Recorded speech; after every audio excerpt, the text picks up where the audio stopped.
Assalamualaikum warahmatullahi wabarakatuh. Nama saya Muhammad Azrul Azhan bin Ma'raq selaku ketua kumpulan bagi kumpulan ini yang terdiri daripada 4 orang ahli, iaitu kami telah bersepakat untuk memilih salah satu tajuk estetika dalam warisan, iaitu warisan wayang kulit di Kelantan.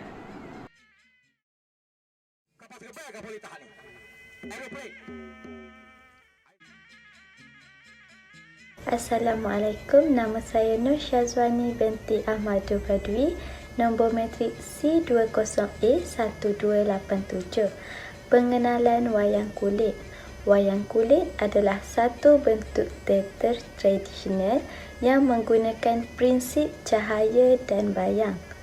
Bayang-bayang daripada patung-patung kulit yang terdiri dari pelbagai watak metodologi dan khayalan dilarikan oleh seorang dalang.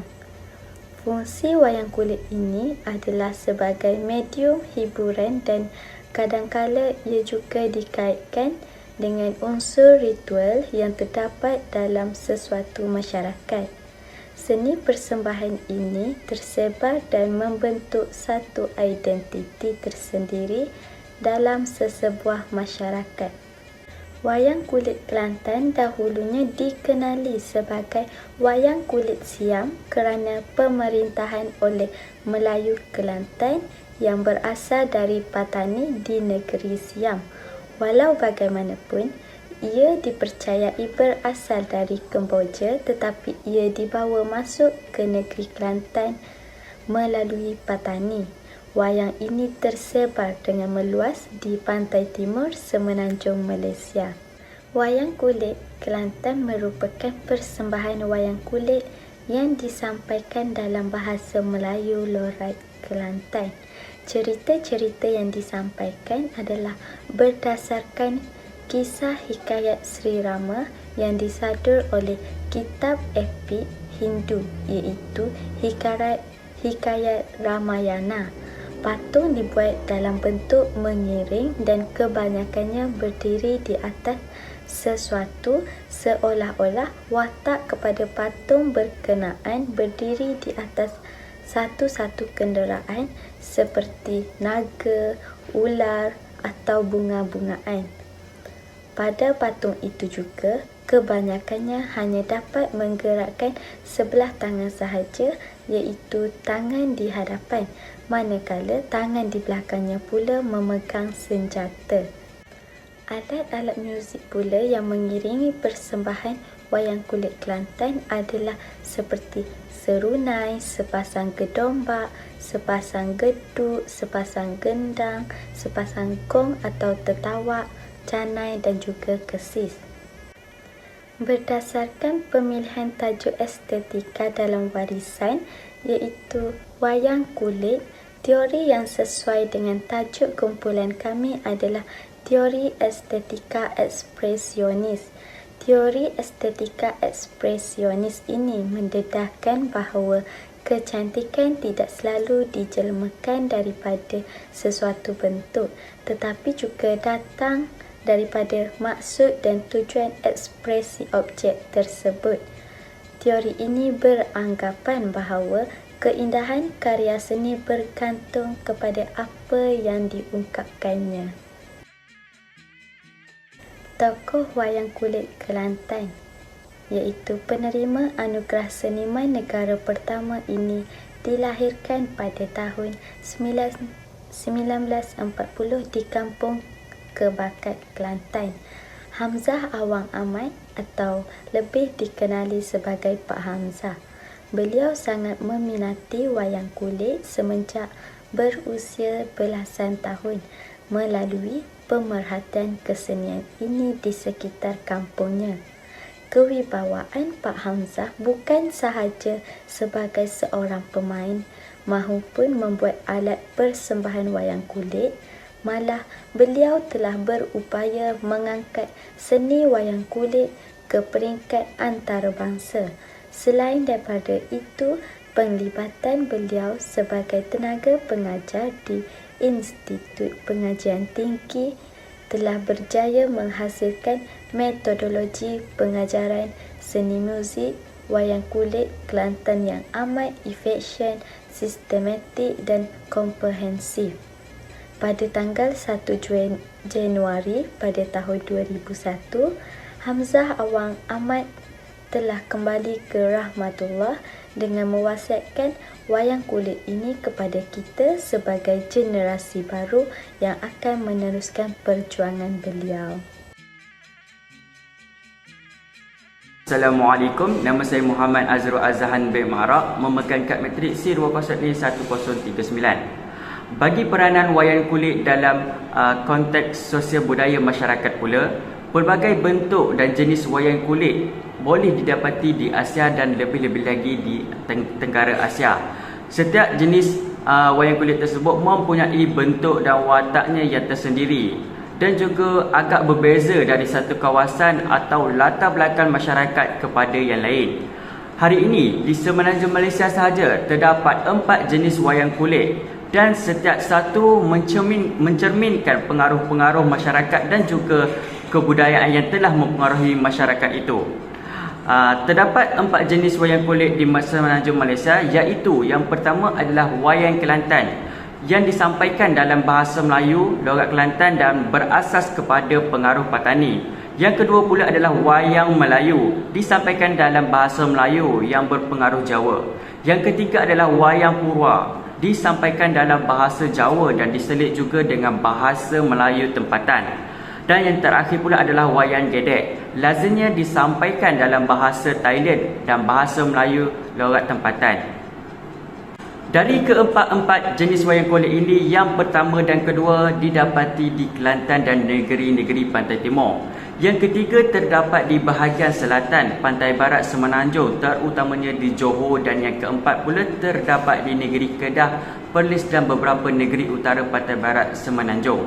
Pada asasnya, kesemua bentuk atau jenis wayang kulit yang terdapat di Semenanjung Malaysia ini mempunyai pengaruh-pengaruh sama ada dari Jawa ataupun Patani. Tetapi malangnya dalam perkembangannya, semua pengaruh ini telah mengalami perubahan dan penyesuaian mengikut penerimaan dan konteks masyarakat tempatan. Perkara ini berlaku adalah kerana wayang kulit pada dasarnya merupakan satu alat perhubungan masyarakat di samping satu rupa pengutaraan kesenian. Pada asasnya juga aliran cerita ini bentuk patung-patung dan watak masih lagi mengekalkan keaslian dan pengaruh asalnya, tetapi ada adikan-adikan kelakar iaitu comic relief yang sering terdapat di sepanjang cerita wayang kulit itu. Ianya jelas mengemukakan unsur-unsur tempatan dari segi bahasa dan juga peristiwa-peristiwa yang digambarkan. Oleh itu, wayang kulit ini sebenarnya boleh dinikmati ataupun dihayati dalam dua peringkat. Kedua-duanya mempunyai peranan.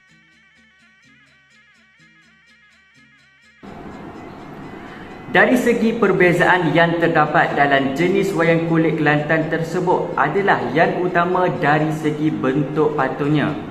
Patung dari jenis wayang kulit yang berpengaruh Jawa mempunyai kedua sendi tangan dan dapat digerakkan. Tetapi pada patung wayang kulit Kelantan, hanya sendi sebelah hadapan patung itu sahaja yang digerakkan. Watak patung-patung utama dalam wayang kulit Kelantan selalunya dikemukakan terletak di atas satu rupa kenderaan kenaikan seperti naga, ular dan buaya.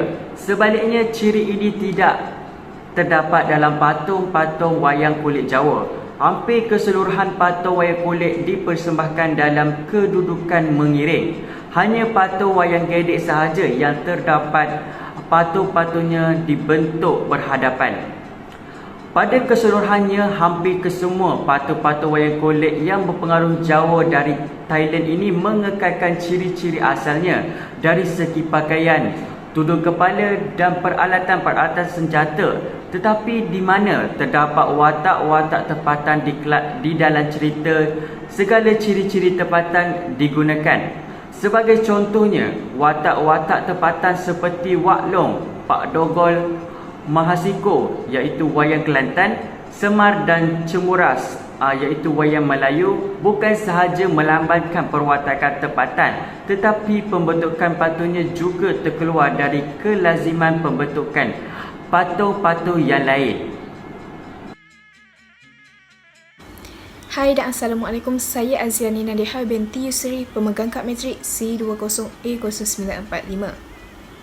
Yang seterusnya iaitu jenis dan bentuk wayang kulit di Kelantan. Yang pertama iaitu pantun-pantun. Ukiran hiasan pantun-pantun ini menunjukkan persamaan dengan pantun-pantun di Patani. Ia diukir dalam bentuk mengiring dan kebanyakannya berdiri di atas kenderaan. Dari segi pergerakan mekanikal pula, hanya tangan di hadapan sahaja yang dapat bergerak sambil memegang senjata dan kebesaran yang lain. Yang seterusnya iaitu alat muzik. Alat-alat muzik ini terdiri daripada sebatang serunai, sepasang gedobak, sepasang genduk, sepasang gong iaitu ketawak, sepasang kesi, sebiji mok dan kanan. Alat-alat muzik ini memainkan peranan yang penting dalam menghidupkan dan menjadikan wayang kulit ini sebagai persembahan yang menarik. Antara peranan alat muzik ini ialah sebagai alat untuk mengumumkan permulaan wayang kulit tersebut dan juga untuk menarik para penonton. Selain itu untuk mengadakan agenda babak, kemudian untuk menetapkan suasana tiap-tiap satu agenda dan mengiringkan lagu-lagu yang dinyanyikan oleh dalang. Yang seterusnya iaitu bahasa. Bahasa pengantar dalam teater tradisional ini ialah dialek Melayu Kelantan yang mempamerkan pengaruh dari Patani. Sebagai contohnya, cerita-cerita yang disampaikan adalah berdasarkan hikayat Sri Rama yang disandur dari kitab epik iaitu Hikayat Ramayana. Assalamualaikum warahmatullahi wabarakatuh. Nama saya Nur Anis binti Ismail, C20A1216. Hari ini saya akan menerangkan proses membuat patung wayang kulit. Langkah pertama, kulit lembu dijemur untuk dikeringkan. Kulit lembu dibersihkan dan direndamkan dalam air campuran garam, lada, lengkuas dan serai. Beberapa hari kemudian dijemur. Kulit lembu dikikis menggunakan kempingan kaca sehingga bersih. Langkah kedua, kulit ditebuk dengan menggunakan lingkaran kertas. Kertas yang telah disiap dilukis dengan wajah dari watak wayang kulit. Setiap lorekan dan garis lubang yang ditebuk mempunyai fungsi tertentu. Langkah ketiga, buluh, tali dan pewarna buluh sebagai bahan penyandang diraut rapi dan diikat menggunakan tali kepada kulit yang telah siap ditebuk. Tali digunakan untuk menggerakkan pada bibir, tangan dan anggota lain. Kaedah warna mengikut kreativiti para pedalang. Secara kesimpulan mengenai tajuk yang kami pilih, wayang kulit sebagai teater tradisional adalah pancaran hati dan perasaan masyarakat Melayu tradisional. Bukan semata-mata alat hiburan, tetapi penting dalam gambaran, nilai norma, hati budi dan konsep hidup serta kepercayaan. Walaupun pandangan masyarakat Melayu tradisional sekarang telah berubah dalam nilai kepercayaan, namun keyakinan mereka masih menular.